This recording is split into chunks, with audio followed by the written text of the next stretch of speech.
Бүгүн 28 март бул күндөгү маанилүү жаңылыктарды топтодук. Бишкек шаарындагы Ленин районуна жаңы аким келет. Районду 2021 жылдын сентябрь айынан бери жетектеп келген Русланбек Тагаев ээлеген кызматынан алынып, башка кызматка которулганын мэриядан билдиришти.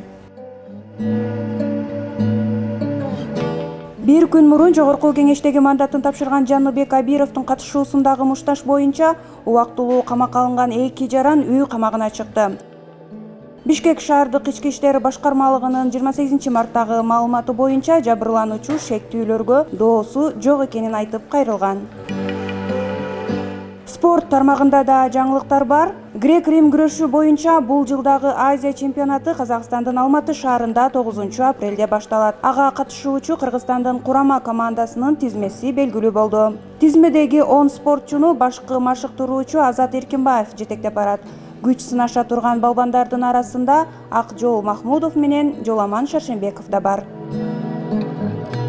Эми дүйнөлүк жаңылыктардан Шотландиянын министрлер кабинетин алгачкы ирет мусулман адам жетектеди. Бийликчил улуттук партиянын лидери болуп, пакистандык иммигранттардын уулу 37 жаштагы Хамза Юсаф шайланды. Муну менен ал автоматтык түрдө Шотландиянын министрлер кабинетинин жетекчиси болду.